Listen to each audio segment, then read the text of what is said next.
If you're someone with hip tightness, low back issues, a half kneeling stretch could be a very useful way to help remedy some of that.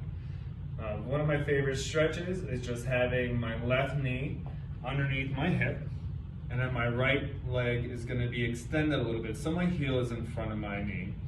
I use either a bench or a chair for stability. That way, if I didn't have something like that, I'm not trying to balance with the stretch. I can use something to help me balance so I can focus more on my mobility. With this half kneeling stretch, we're going to do 3 different positions. So with my leg extended and my ankle in front of my knee, I can use my hamstrings to help pull me forward, as well as my hip and my back foot to help push me forward.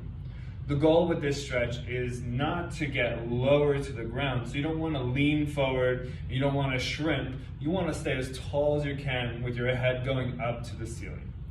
With this stretch, we're going to do repetition-based movements.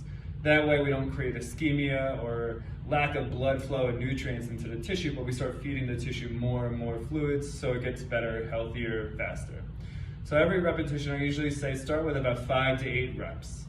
We're gonna go in 3 positions. So the first one, again, I'm staying as tall as I can. I'm gonna drive my hip forward as far as I can until I feel a stretch. I can easily go more forward if I lean forward and I create more of this anterior tilt, but the idea there is to not let that happen, is to stay as tall as you can and imagine driving your pelvis and your shoulders over and past your knee that's on the floor.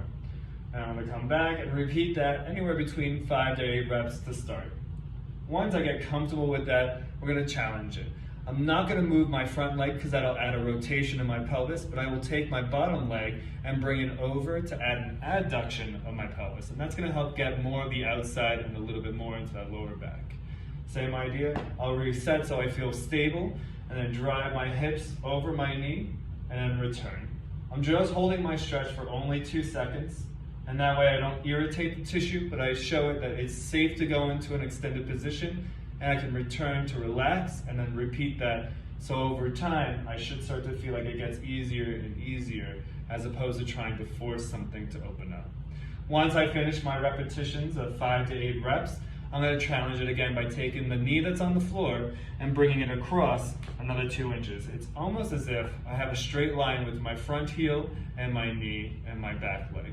Same thing, getting as tall as I can. Sometimes placing a hand on the rib or a hand on the hip will help tell you how much you're tilting or cheating in order to get that range of motion.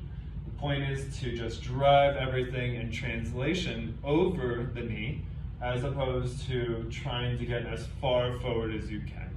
And as soon as I feel that tension in front of my hip or my back, I'll hold it for just 2 seconds and repeat again for that 5 to 8 reps. This is a great starting point for anybody who has tightness in that front hip or lower back issues.